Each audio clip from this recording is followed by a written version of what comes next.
Okay. Welcome everybody to Bari Connected, and thank you so much for joining us. I'm really excited here to have Jamie Mills, also called the sleeve dietitian, and the founder of the Tribe. And she's going to be joining us today to talk about nutrition. And Jamie, I am really excited because I know that you have so much to share. Not only is she a registered dietitian, but also a fellow bariatric patient.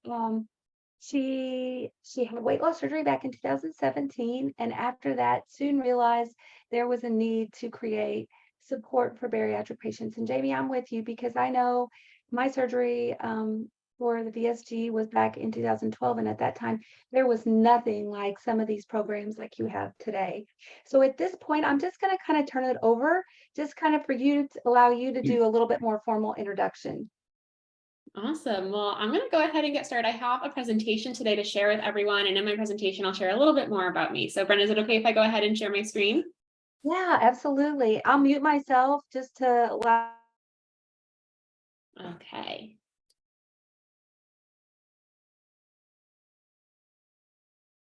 All right. So today I'm talking to all of you about navigating nutrition after weight loss surgery. So like Brenda had mentioned, I am a registered dietitian and I'm a bariatric patient. So I ended up having my VSG back in 2017. Cannot even believe I'm coming up on 6 years post-op pretty soon. And it was during my dietetic internship year, my last year of schooling to become a dietitian, that I had my surgery. And once I passed my RD exam that summer and officially became a credentialed registered dietitian, I just realized from my own experiences that there was such a lack of support out there. Especially, 6 years ago when I had my surgery, there was the Instagram community, but it was much smaller than it is now. And there was much less available in terms of support. So I really set out to create the support that I never had. So now at this juncture in my career and my weight loss surgery journey, I provide multiple different virtual nutrition coaching options. I have my Tribe membership program, which I'll talk to you all a little bit more at the end. And very recently, this past month, I officially published my book. It's called The Easy Way Out: Why Bariatrics Isn't Cheating Obesity, It Is Treating It. Officially came out on the 16th, so just a few days ago, and we have hit #1 bestseller in the weight loss category on Amazon. So I'll be chatting with you a little bit more about that too. But in today's presentation, I'm actually teaching you some of what is in the book. So in the book, I give people really realistic, tangible takeaways on how to improve their nutrition, how to improve their routine. And one of the things I teach is my bariatric breakthrough meal plate method, which I'll be teaching here with all of you today. So one of the things I first off just want to start by talking about is hunger and full signals after weight loss surgery. So it is a really big myth that we should never feel hunger after surgery. Now, most people, not all, but most people do notice that their hunger either goes away entirely or goes away or minimizes for a period of time after surgery. And that is because we have hormones in our body that make us hungry and full. And when you have weight loss surgery, it is considered a true metabolic procedure because these hormones within your metabolism are changed based on the way your anatomy has changed. So ghrelin is the hormone that signals to your brain that you're hungry. And as you eat, leptin is the satiety hormone that kicks in to tell your brain you're full. It is this feedback loop that happens that regulates our hunger and full signals.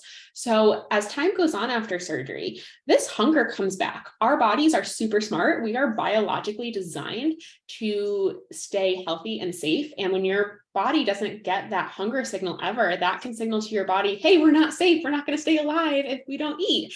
So over time, our bodies are just super smart, and we start producing that ghrelin again. So most people see this coming back around 9 to 12 months post-op. Some people it is sooner. And some people even tell me, hey, I never had that quote honeymoon stage. I always felt hungry. And that's valid too, because everyone's bodies are just different. But what I will say to all of you is, if and when you feel hunger after surgery, that is a really good thing. It means your body is working. And I know it can be really scary because it can make us feel like we're doing something wrong. And that's not the case. So I'm going to teach you how you can navigate feeling full again after surgery when the hunger does come back. So this really goes back to fueling after weight loss surgery and making sure that you are fueling your body in a way that really will work for you and your goals. And this is where I teach people my bariatric breakthrough meal plate method. A lot of dietitians, especially in the bariatric community, have some form of the meal plate method, and I'm going to teach you my version of it today. So first and foremost, when it comes to navigating nutrition, really filling up on that food that's going to keep you full and focused, I always recommend we start with half of your plate protein. Protein is the most essential nutrient, and it is so important. Oops, sorry, guys. It is so important that we are avoiding malnutrition. We don't want to be having any muscle wasting occur as we lose weight. And it is just really important that we're always getting this in first. So one of my favorite little tips that I teach all of my clients and all of my tribe members is try and aim for at least 3 ounces of protein at every meal. Now, if you are right out of surgery, if you just had surgery within the last couple months, you might not be able to reach that yet, and that's okay. This is where you can continue to supplement with protein shakes. But the reason I like to teach this simple equation is every 1 ounce of protein is approximately 7 grams. Now, per the ASMBS guidelines, the American Society for Metabolic and Bariatric Surgery, they do suggest a minimum of 60 grams of protein per day, and most bariatric centers also suggest that minimum of 60 grams. So if we have, I'm going to do some simple math here. I don't like math either, but I promise this is really, really simple to do. Every 1 ounce of protein is about 7 grams. So if we aim for about 3 ounces of protein on our plate, that ends up being about 21 grams per 3 ounces. And if we're having 3 meals a day, that's going to bring us right around 63 grams of protein, and we're going to be able to hit that goal. So this is a really realistic way to try and aim for getting your protein in. And like I already said, protein is essential to avoid muscle wasting and malnutrition.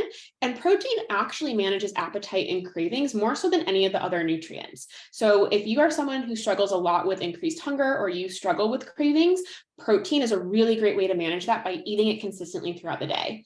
And protein foods include poultry, meat, pork, fish, eggs, low-fat dairy, and tofu. Next, once you're consistently getting your protein in on your plate, this is when I start to encourage people to add more veggies. And one of the other things I just want to clarify, I'm kind of taking you guys through the progression, because as we know, after surgery, our portions are much smaller, but they will likely increase with time, especially as we're hungrier. So once you're consistently getting your protein in, this is when I suggest most of my clients start to add these non-starchy veggies. This adds a lot of fiber, it adds bulk. And what this does is it keeps you fuller longer. It's harder for your body to try and break down because we cannot digest the fiber. And this working that our body has to do is what keeps us full in conjunction with that protein. And we can eat a lot of volume of veggies for very little calories. Now, sometimes veggies can be hard to tolerate, so make sure you're always following your post-op guidelines. You might not be able to introduce them right away, and you might need to have them cooked to make them softer. But over time, again, if you're someone who is able to eat larger volumes of food, you're a lot hungrier, really start by making half your plate protein and a quarter of your plate veggies, and see how that impacts your hunger and satiety throughout the day. Once you're consistently adding the veggies, this is when I suggest starting to add carbs. And I know this can be so scary. In my program, I actually have a couple modules just diving deep into the emotional piece of carbs. A lot of us have a lot of fears surrounding carbs. A lot of us feel like carbohydrates are bad, but carbs are not bad. We actually need them for energy. And once we are consistently getting that protein and those veggies in, that's when I suggest starting to add in those carbs to your plate, usually around a quarter, maybe even a little less. Most people, I would say, to start off with about 1 to 2 ounces of carbs on your plate. And one of the things I want to remind you is just because you're adding carbs into your routine doesn't mean you're going to spiral out of control with them. I've noticed a lot of my clients have a lot of fear, especially when it comes to things like fruit, because of the sugar. But the truth is, these carbs, especially our complex carbs that are high in fiber, are going to continue to keep us full. And they're actually going to minimize cravings, because if you're having them continually throughout the day, paired with that protein and fiber from your veggies, you're going to stay so much fuller, so much more satisfied, and have more energy. And one of the things I like to share with everyone is every 1 ounce of carbohydrates is approximately 15 grams. Now, this might not have a lot of relevance to you if you don't quite understand how many grams of carbs would be considered low carb. So I'm going to tell you, any diet that is under 100 grams of carbs per day is pretty much considered a low carb diet. Any routine that is under 50 grams of carbs per day is like a very low carb diet. So knowing that 1 ounce is 15 grams, even if you've added an ounce of carb to every single meal that you have, you're still only coming up around 45 grams of carb. You are still having a very low carb, high protein diet. So this is where I help my clients get out of that all or nothing routine, because you absolutely can have that quarter of your plate filled with carbs and not feel like you're going overboard. So this is something I encourage people to start to add into their routine once they're ready and able to.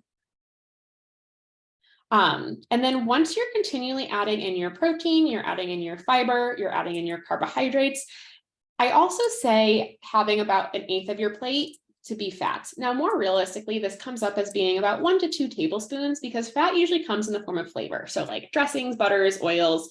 And one of the clarifications I do want to make here is I don't suggest waiting until you're able to go through that progression like I was just describing to add fat. This is naturally going to make its way on your plate probably from the beginning, even with things like cheeses or, again, things to flavor your foods with. So that's like the one little nuance here with my meal plate method is fat just kind of naturally makes its way onto your plate. But foods that have more fat in them, while they are more calorically dense, meaning a smaller portion is going to have more calories, fat is so important for satisfaction. And this is super, super important because we want to make sure we're staying full and satisfied in between meals as that hunger comes back and we're learning to fuel ourselves. Fat does not make you fat. And that is a big, big myth. So one of my best ways to describe this is, I don't know how many of you have ever done a really low fat diet in the past. For example, before weight loss surgery, I had fallen victim many times in my life to following like a Weight Watchers routine, right? Where they have this point system where the low fat foods are low points. So you want to fill up on low point food. So I can remember making salads back in the day that had no fat. It was like a fat-free dressing, no cheese, no avocado, no nuts, nothing with fat. And while there was a lot of volume of food, it was the most unsatisfying thing ever. Like I can't think of anything grosser personally than eating a salad with lots of veggies and protein with no fat. And that's because fat has what's called a mouthfeel to it. It's what gives us that like ooey gooey, warm comfort food feeling. And while we never want to go overboard and overdo it with highly fattening foods, having something like some avocado, having some real fat-based dressing with your salad can actually be hugely beneficial. Also, not only does it keep you more satisfied, it also helps with vitamin absorption. We have fat-soluble vitamins that need fat in your diet to absorb your vitamins. So that's a really important factor too. And this is, I already said this, but it is more calorically dense, and no, fat does not make you fat. So as I teach my meal plate method, one of the biggest questions I get is, Jamie, but what about calories? How many calories should I be eating? So while it is true that calories in versus calories out is a factor in weight loss, we absolutely need to be in a caloric deficit in order to lose weight. But I don't believe you necessarily need to be counting every calorie you have in order to do so, because the truth is our body keeps track of our calories, whether we track it in an app or not. And every person has a different philosophy on this. Every surgical center has a different philosophy on this. And some people, I just want to validate, do incredibly well with tracking. Some people find that tracking their calories and macros keeps them on track. It holds them accountable and they feel really sure of themselves doing that. But for others, like myself even, tracking can cause a lot of all or nothing thinking for me. It can cause me to feel like I'm restricted or can't choose a balanced plate because what if I run out of calories by the end of the day? And one of the other big things I see is people are given really one size fits all calorie goals. And the truth about calories is based on your body, on your weight, on your height, on your activity level, on your age, we all need different calorie amounts, and it is not one size fits all. So one of the questions I get asked a lot is, Jamie, I'm 8 months post-op. How many calories should I have? Jamie, I'm 2 years post-op. How many calories should I have? And I wish I could just hand you over a little chart that told you, but unfortunately, it just doesn't work that way. And one of the things I help bariatric patients do is start to make really, really healthful, mindful choices that will follow this meal plate method, help them stay full and focused, get that well-rounded meal in there once they're able to based on this diet progression, and not have to worry so much about the numbers every single moment of the day. So this is a really good example of how following the meal plate method will likely keep you in a caloric deficit anyways. So using my meal plate method, let's just say for this example that this patient can eat 7 to 8 ounces per meal. They can eat approximately a cup of food per meal or so. So again, following that meal plate method, if they're having 8 ounces of food, they're weighing it out on the scale, they're going to do about 4 ounces of chicken. They're going to do about 2 ounces of broccoli and do about 1 ounce of sweet potato. And they're going to add a bit of butter on their sweet potato because, let's be honest, butter just makes things taste good and it will help us stay satisfied. A meal like this is about 210 calories, 24 grams of protein. It is lower carb, still giving you some carb to stay satisfied and give you energy, but without feeling out of control. And this is one very generic example. I have a full foods list that I give my clients where you can literally pick any protein you want. You can pick any veggie you want. You can pick any carb that you want, truly. And following this meal plate method could help you feel really empowered in your decisions to choose those foods, whatever they are. Now, of course, there will be some variability here. So let's say you choose a higher fat source of meat, something like a full fat ground beef. That's okay too. You're allowed to have that also. Maybe just be mindful of the additional fat sources you add throughout the rest of the day.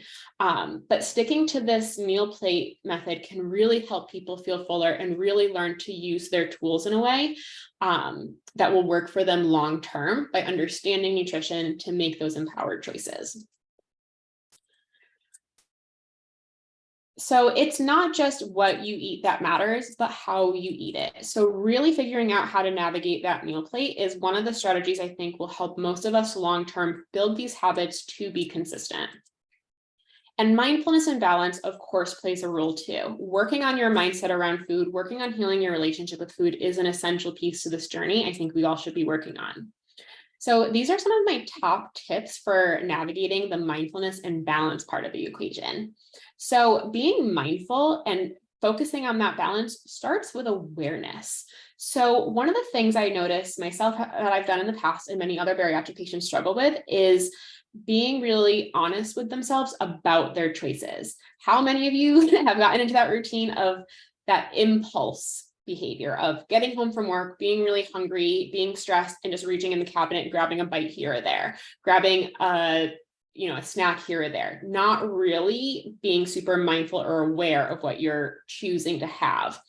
One of the things I have my clients do is something called the 2-minute pause. So when you're feeling really impulsive or out of control with food, or like you just can't kind of regain your focus, give yourself 2 minutes. Say, you know what, before I reach for the snack cabinet, before I go on this downward binge cycle, I'm going to give myself 2 minutes to just pause, undistracted, full 120 seconds, to just think about how I'm feeling. Is this head hunger? Is this true hunger? And regardless of which it is, because I just want to validate that as humans, we are emotional beings and we're never going to not emotionally eat entirely. So even if it is a head hunger and you feel like for your own satisfaction, you do need to have something, at least give yourself the opportunity to make that empowered choice without feeling out of control. So if you're like, you know what, it might not be true hunger, it might be that head hunger, but I'm going to make a really empowered choice. I'm going to honor what I need in this moment. And I'm going to mindfully put something on a plate. I'm mindfully going to pair my snack with a protein, something like that. Learning to honor your body and prioritizing your needs. And then in those moments when you're like, you know what, it is that head hunger, I'm actually going to choose to walk away from this, take a step back. This is where other coping mechanisms can come in place, such as journaling or kind of digging deeper to see what's going on. But again, circling back to that step one, it starts with awareness. We have to be aware of our habits if we want to improve them and if we want to create new ones going forward. And following your post-op diet is key. Over time, you will be able to add more foods into your diet. But one of the things I want to stress is balance comes with time. It doesn't happen right away. So if you are someone in those first few months after surgery, it's likely you're not going to be able to achieve a well-rounded plate just yet. That's okay. There's a process to this. There's a reason we start with protein first and then move to veggies and high fiber foods after. And over time, start to add more carbs back in, start to add more of those refined carbs back in, even when we're in a place where we feel confident in doing so, it's serving our goals, and we feel like we're in a really, really good place to start to have that balance again. The goal will always be to get back to a normal, healthful diet, but it does take time. And it starts by learning to really navigate this nutrition piece and starting to fuel yourself in a way that's going to help you hit your goals. And if you're looking for more support, again, I already shared, my book is now out. Amazon is probably the most popular place to get it, but again, Barnes & Noble online, Walmart online. There might be a few other online retailers that have it too. I have a Tackling Snacking Bariatric mini course. This is a course where I take you through in great detail how to overcome mindless snacking. So like I was just describing, if you find yourself rummaging through the cabinet, if you are constantly like having those little slider foods and picking at things, my Tackling Snacking course is only $27 and is probably a really great place to start. And if you're looking for even more support, my Tribe membership program is the #1 program that I offer. In this program, I have tons, like dozens of self-paced modules where I teach you this method in great detail, as long as many others. You get to ask me questions. We have hundreds of recipes, workout videos, and tons of guest expert calls saved. And perhaps the best feature of the Tribe is we have a virtual calendar, and every single month we do up to 40 live support group events. So I have Tribe leaders who are various credentialed professionals. I have a doctor of physical therapy, multiple therapists, dietitians who have also had weight loss surgery, who lead support groups so that you have ongoing support and accountability. And as a thank you for coming and being here today, if you choose to join the Tribe, you can use the code ProCare15 for 15% off your first subscription. So Brenda, I'm going to hand it back over to you. I don't know if we had some questions come through while I was talking.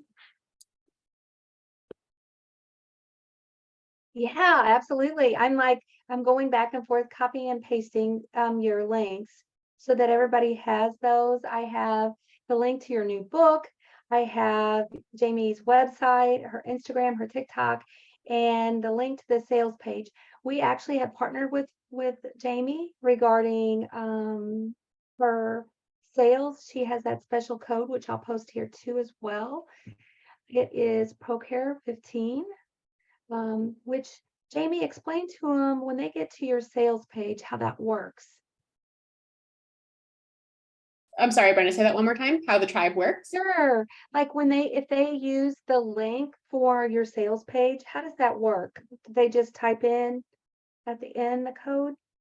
Yep. So when you go to the checkout page, you can choose your subscription option. So we have either month to month, you can do 3 months at a time, 6 months at a time, and you do save the more months that you choose to sign up for. When you go to checkout, there's a code spot and you can put in the ProCare 15, hit submit, and it will take that 15% off your first subscription. Brenda, do you need the code for the snacking course? Actually, I do not have that. Sure, absolutely. We could definitely. I just realized that. So I apologize. I'm going to pull that up too. So just give me 1 second while I grab that for everyone. So this is the course that if you are specifically struggling with snacking, this course has helped a lot of people. So this question says, can you say one major point as to why bariatrics isn't treating obesity, it's treating it? I'm asking to help with facing criticism. First off, I'm very sorry if you're facing criticism, but one of the #1 things I teach in my new book is obesity is a disease and society doesn't see it as one. Society likes to see it as a moral failing. There's a lot of stigma around obesity and people who struggle with it. But the truth is, and the science is, obesity is a complicated, multi-layered disease. There are genetic factors, environmental factors, hormonal factors, metabolic factors, emotional factors. There's so much that goes into the struggles with obesity.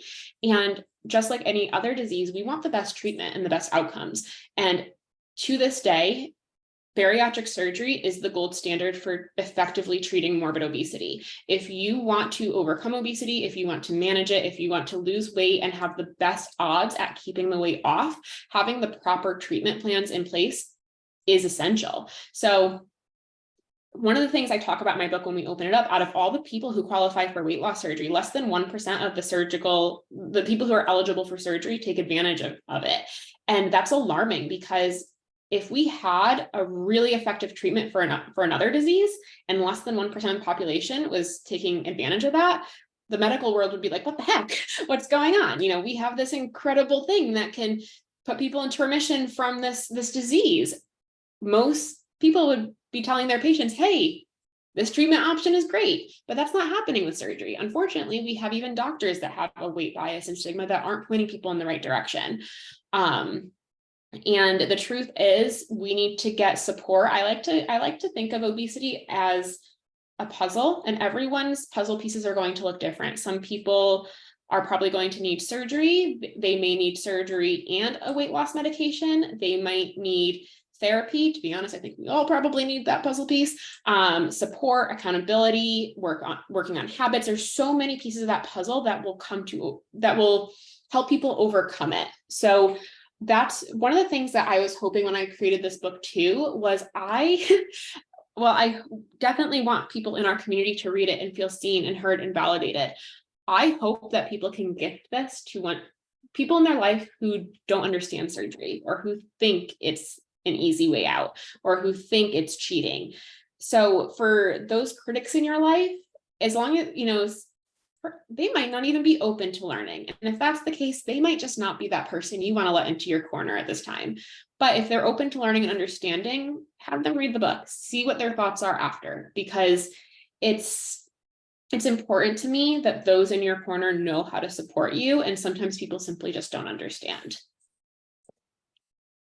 So JB, tell us too, like your book, how somebody might, like who's struggling with that, how they might benefit from reading or sharing with their people. Like what kind of things do you share in your book?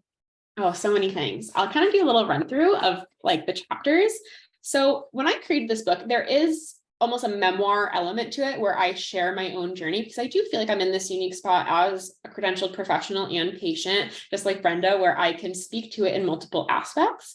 So in this book, I talk a lot about the lifelong battle that obesity is, the fact that it's a disease. I talk in great detail about the different surgical options. I talk a lot about weight stigma and weight bias and how that can trickle into all of our lives in many ways.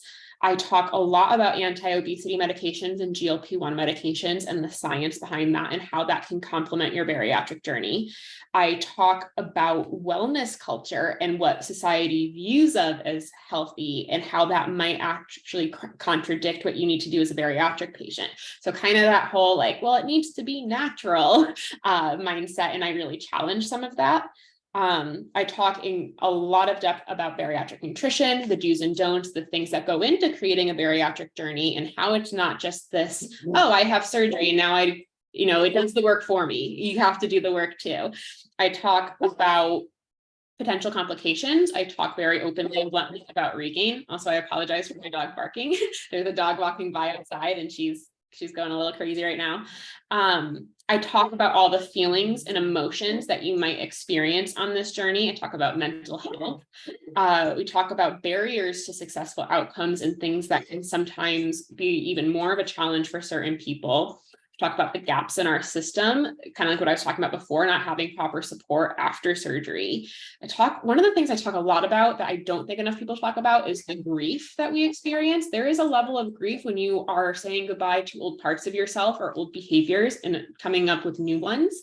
It can be an emotional process that not everyone understands. And then I talk a lot about community and having that community around you. So this book really does challenge a lot of the stereotypes and really dives into it in a very raw and honest way.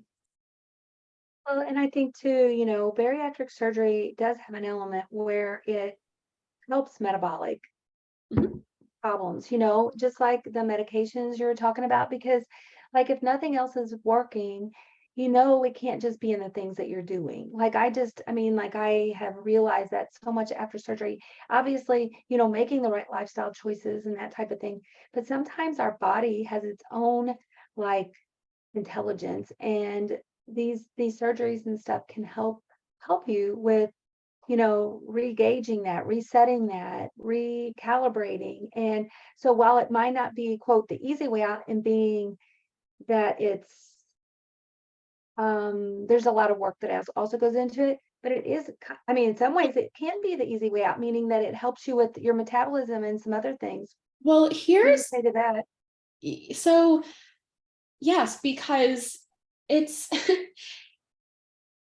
society and people like to think that it's cheating, because there is this common misconception that if you have surgery and or use a weight loss medication, that you're just not trying, that you don't want to make lifestyle changes. And that's not true.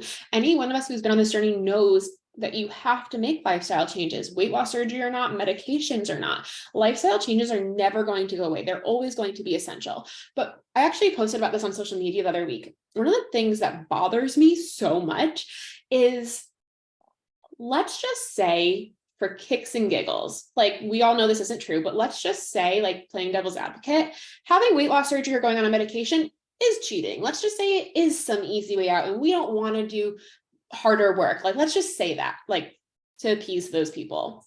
My question to them is still, why does it bother you that I am getting healthy and getting the results I've always wanted for myself without struggling? Why does it bother you that I am not painfully struggling to do this? Why does it bother you that something is actually working without seeing me suffer while I do it? That's the bigger question, is even if it was easy, even if it was cheating, why is that something that you are so upset by? Why is society so upset by seeing people who struggle with their weight no longer struggling? And I really think a lot of that goes back to some internalized weight bias. And that might be an unpopular opinion, but it's odd to me that people would want to see us struggle.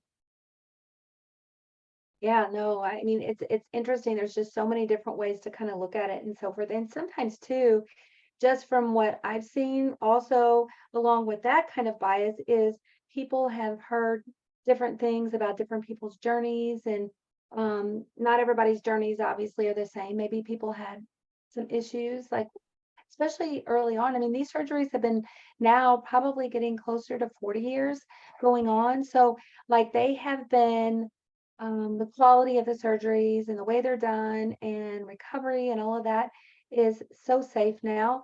But, there has been things in the past, maybe people, like, any surgery is any surgery, no matter what you do. So sometimes people just get scared too, like they, 100%. And it's in the terms of, the medical field, like, bariatrics is still a newer field of medicine. It's still evolving, and I completely agree with you, Brenda. 40 years ago, things were very different than they are today.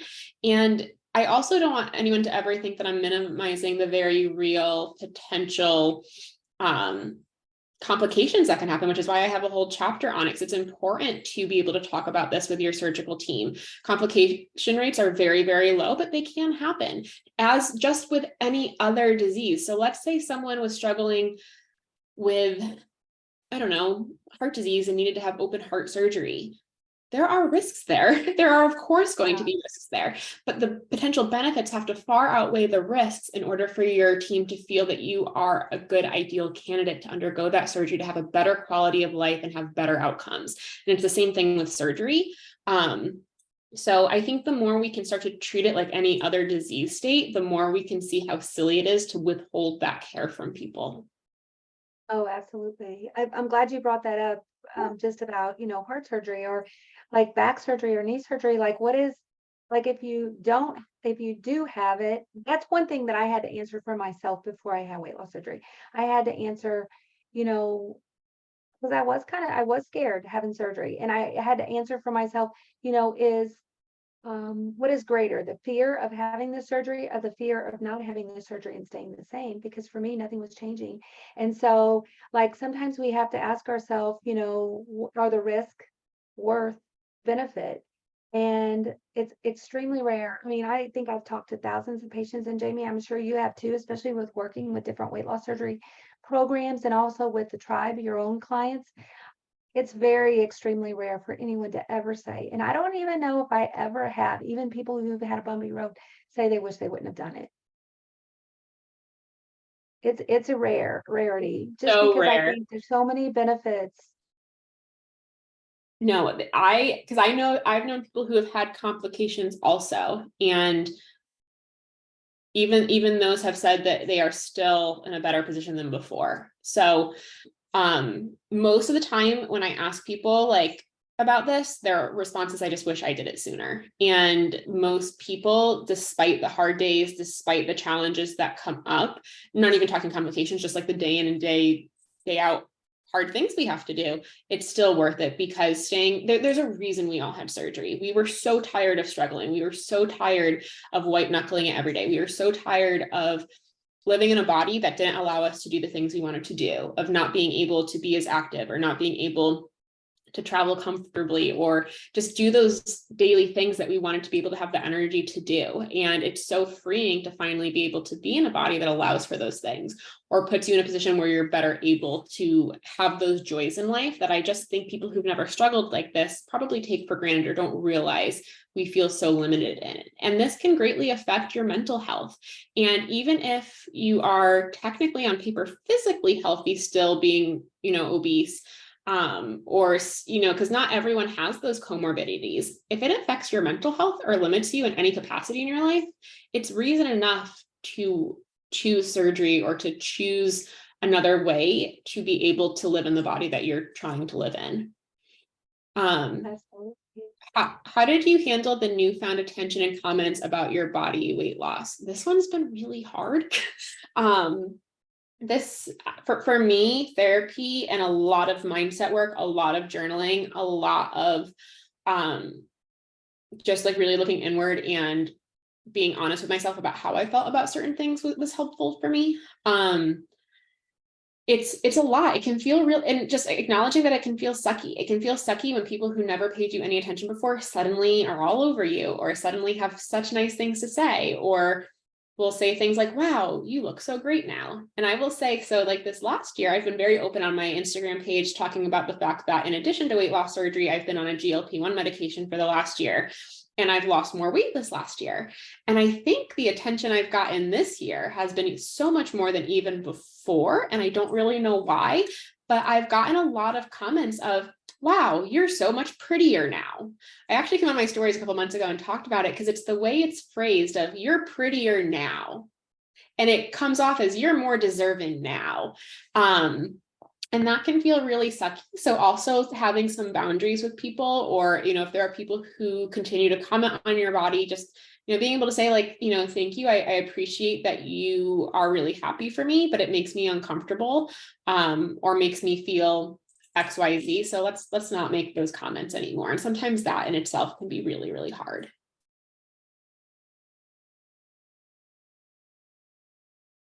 I think, you have a good point, Jamie.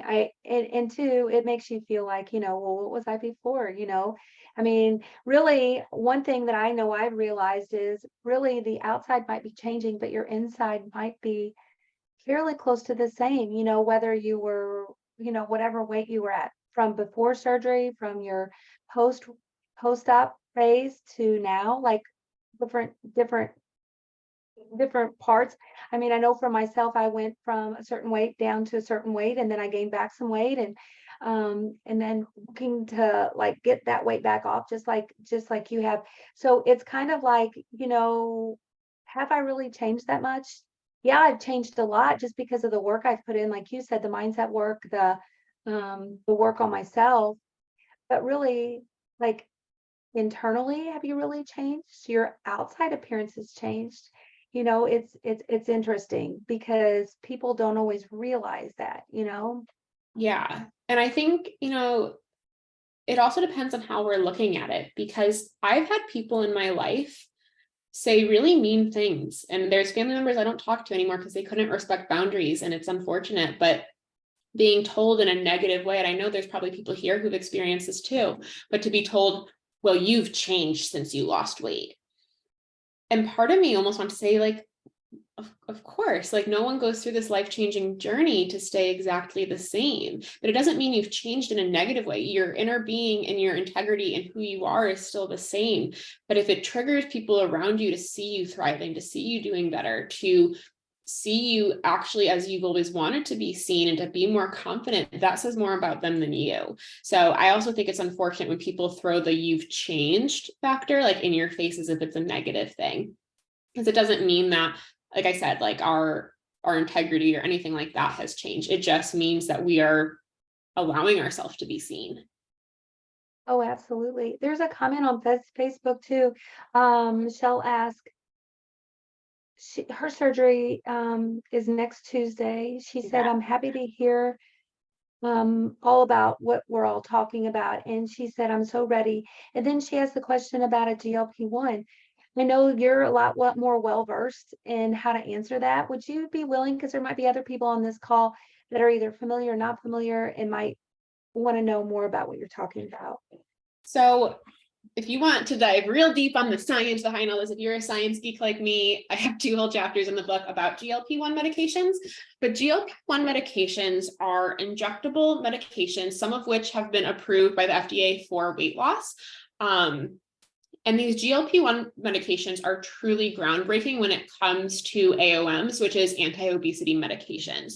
So these medications have been around for about 30 years, although people have a lot of misconceptions about them because they've taken the media kind of by storm in a negative light. And that's primarily because specifically in like Hollywood and stuff, people have been abusing them. So people who are not clinically obese have been using them to become probably unhealthfully thin, or again, abusing them in ways that they should not be.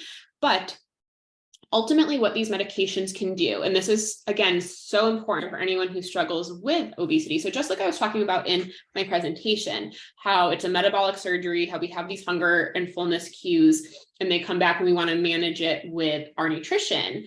Sometimes it can still be really hard to manage, and that's okay. We still need to do those nutrition pieces and fuel ourselves correctly. But having a GLP-1 medication, it slows down gastric emptying. So the rate at which your, body kind of like metabolizes food. So that keeps you fuller even longer, and it increases satiety. So it allows your body to have more of that leptin release and feel more satiated. This is all kind of overgeneralized. If you want like the actual nitty gritty science of this, my book is probably the place to go to answer all of that. But some of the GLP-1 medications include Saxenda, Ozempic, Wegovy, and Mounjaro. So Mounjaro is being fast-tracked by the FDA to be approved for weight loss, hopefully by the end of the year. Wegovy is already approved for weight loss.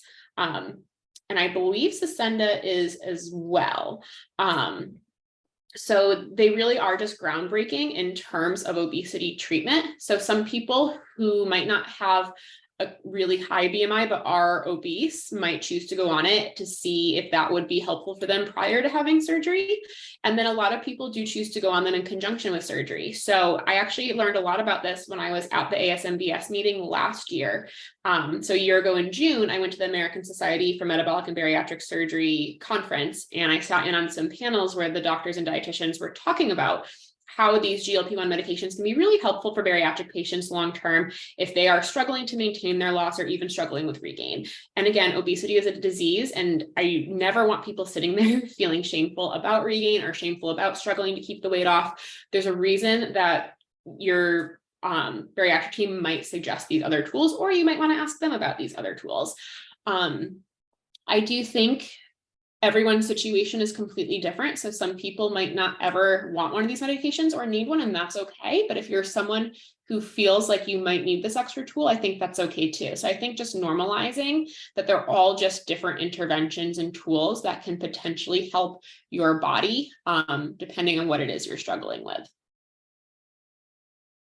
So too, one other thing maybe to mention too, Jamie, is would you be able to tell them maybe, some of these might be covered by insurance, some of them might not, depending on your coverage and your comorbidities and that type of thing. So some people do pay out of pocket for these if they are So not. this is probably the biggest hurdle with these medications right now, is if your insurance plan does not cover obesity medications, it might be really challenging to get them to cover them. So the one that's most commonly being covered, to my understanding, is Wegovy, but there is also some national shortages. The light at the end of the tunnel for all of this that I keep telling my own clients is hopefully by them gaining more traction, by getting these approvals, more and more insurance companies will be approving them. This last year, a lot of companies had savings card options. So I personally was able to get a savings card for Mounjaro. However, it did expire in June. And it's really unfortunate because if it expired, the only other way to get it is out of pocket. I've been super transparent on my own page, but what I've been doing for the last handful of months is because I've been in a maintenance range. I only take my medication every other week. So I've had this backlog of these medications. So I haven't had to purchase any extra out of pocket, but in the next month or so, when I do run out, I personally am transitioning off just to see how I do. And if I need to find another option, either with Wegovy or potentially figure out how to, pay out of pocket, if that's even feasible, that's a bridge I'll cross when I get there. But I share this because I just want to validate that we're all kind of in the same boat with it.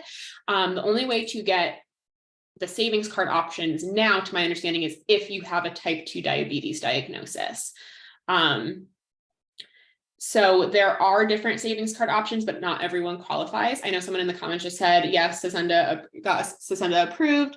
I had a weight gain about 2 years ago after the duodenal switch surgery in 2016. Saxenda did not work for me, but Wegovy is working better. That's really great to know. And certain people will have certain success with different ones, and you might have to try a few till you find what works for you, if that's an option you're going to go down. Because yes, each one does work a little bit differently. Yeah, and some people are even being prescribed these, just like you said, strictly for diabetes. My husband has been on one for about a year, one of these drugs, and I think he's lost about 40 pounds. And his was originally for his diabetes. Your hemoglobin A1C, I think it has to be above. I'm going to say it's 6.4, 6.4, 6.5, I think, for you to qualify. But still, he was kind of having problems with the shortages and stuff. He always was able to get it, but it's worked really well for controlling his blood sugars and also just like helping him actually take off some extra pounds too. So totally. And for me, again, anyone who's interested in my personal journey, I've documented all of this on my highlights under my GLP-1 and Mounjaro highlights over the last over a year now. I have polycystic ovarian syndrome, PCOS, and even after weight loss surgery, I was struggling, and PCOS symptoms were coming back, and I was like white knuckling again, and I have insulin resistance. So for me, it ended up being really helpful just with my hormone imbalances and things. So everyone has different reasons for wanting it, needing it. But I do think it's just a beautiful, beautiful thing for those of us who have struggled to know that there are medications as well as surgeries to help us when it's indicated. And again, I think a big thing that I talk about in my book is just releasing that shame and that judgment towards yourself, because it's really easy to be like, oh my God, I had weight loss surgery and I'm still struggling. Like, what am I doing wrong? I'm a failure. It's like, well, no, you're doing so much right. And look at how much better off you are now than you were before you had surgery, but you might need an extra tool. There might be something else we need to look at, and that's okay. And again, just normalizing the fact that this is a disease and you deserve the proper treatment options and the best treatment options, just like any other disease.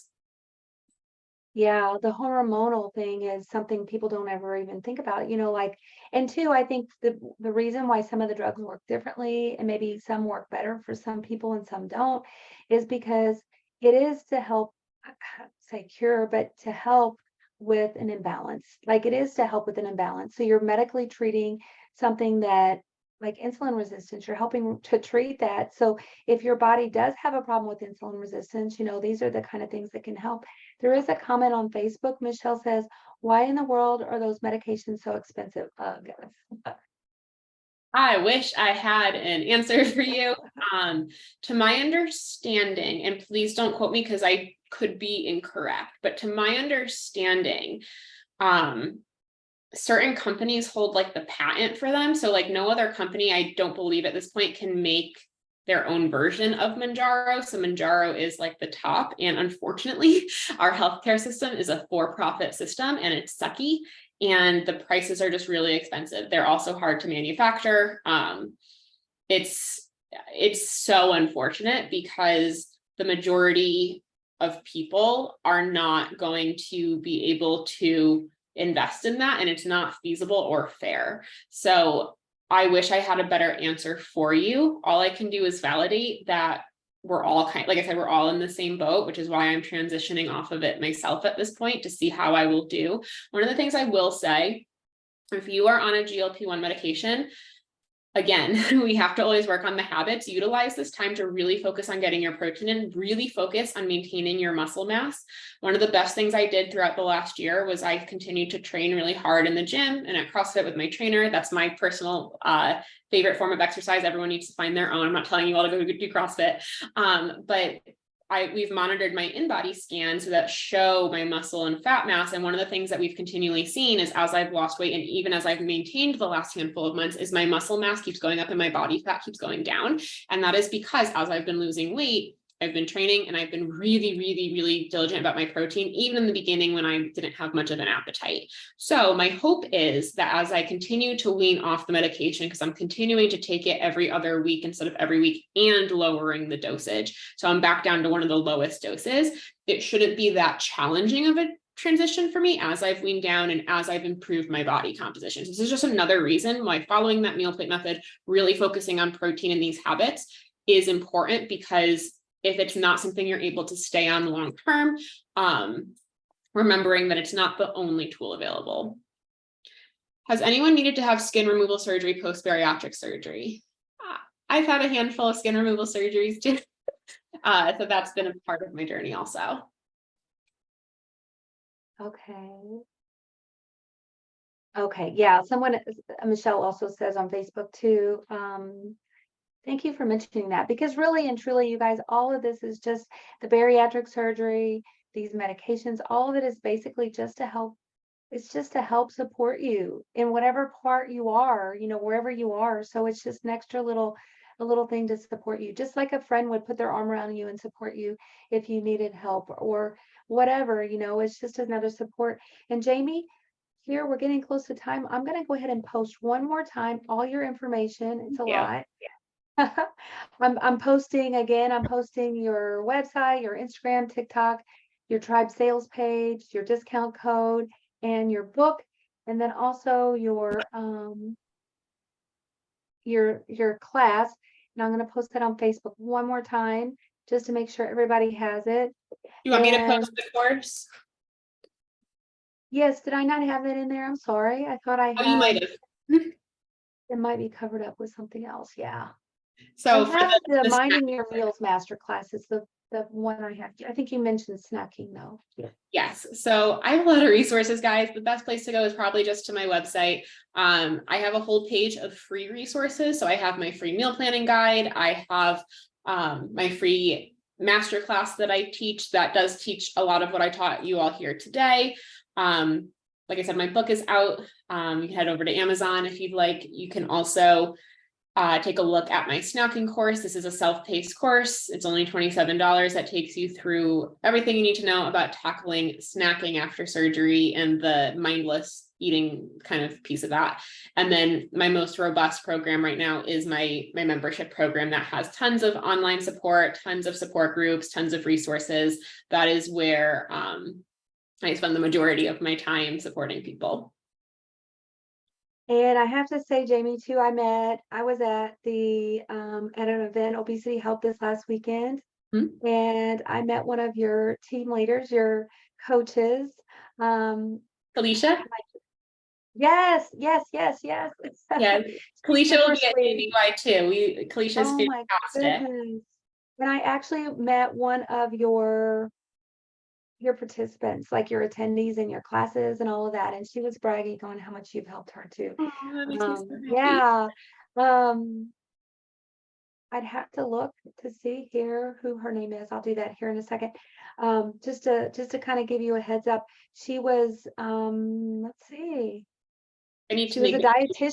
Actually, she was a dietitian too, which is incredible because did she also have weight loss surgery? Yes. Oh, yes. She did.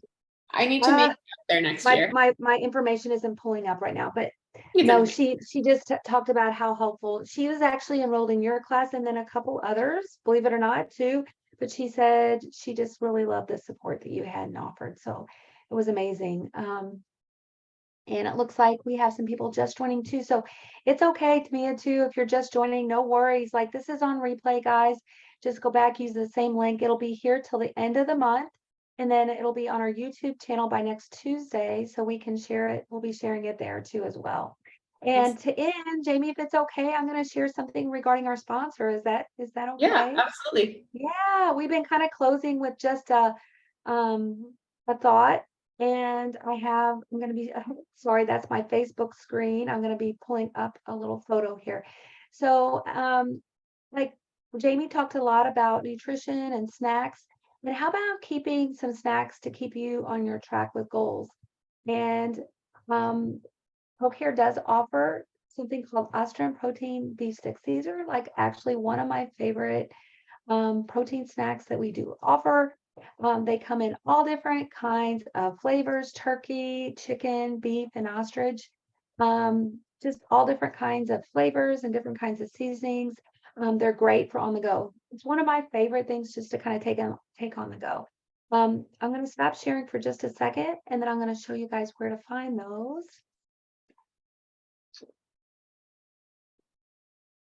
Okay. I'm going to pull that up here. If you're listening on the replay, just know that you can just go to www.procarenow.com, and under the listing of products, you'll find it under proteins. And when you click on proteins, you're going to find a whole list of different kind of protein supplementation that we carry. And it's towards the bottom of that. So you'll find all the different kinds of Western products there. So maple brown sugar, applewood, ranch flavor, habanero, teriyaki, and pepper flavor. I know there's even more natural flavor as well. I'll put the link here for anybody interested, and I'll copy that and share that. So we are like getting any closing thoughts, Um, Jamie?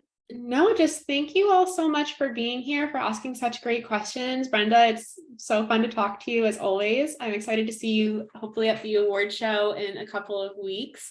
If anyone's going to the Just Be You Bariatric Awards, I will be there. I'm also hosting a book signing. So anyone who is going to be in Washington, D.C., for the Just Be You award shows, or maybe you just live there anyways. I am hosting my first book signing on October 1st. It is a Sunday. If you head to the link in my bio on Instagram, you can RSVP. It is a totally free event. All are welcome. I'm just trying to get a general head count so we know how many people to anticipate, but hopefully I get to meet a bunch of you there. And if not, like I said, like I offer so much virtual support. If you ever need anything, please don't hesitate to reach out. You can always send me an email or a DM, and I'm happy to point you in the right direction. Absolutely. And for those two, you guys, I posted Jamie's her link above to her Instagram account, but we also have if you want to go to the Just Be You Awards to actually register or sign up, we do have that. I did just post that link as well. It's just, and if you're listening and not seeing here, like you're on the podcast, it's just go to www.jbyawards.com. Jamie's Instagram, she can be found at the Sleeve Dietitian is her Instagram handle. And on TikTok, the Sleeve Dietitian as well, I believe, isn't it? Yep. And dietitian is spelled with a T. There's no C in dietitian. So for anyone who's like, I can't find it, it's usually because the spelling is wrong. So I put it in the chat box. And I Guilty try as to say charged. it's thesleepdietitian.com. If you want to head there, like I said, I have a whole tab there for free resources, more info on the tribe and all the other things that I'm kind of up to right now. Of Yeah, thanks, Jamie, so much. And course, thank you for having making me. sure there's nothing else here real quick before we, okay, I think we're at time. So thank you everybody for joining us. And Jamie, thank you for being our special guest. And I look forward to seeing you again at Can't the wait award to see you. show. My heart swells because I know that you're so passionate with this community, so much love, and appreciate all your sharing of your gifts and your talents and all the information and energy that you have. So thank you so much. And everybody just have a great rest of your day. All right. Thank you, Brenda. Bye. Bye, everyone.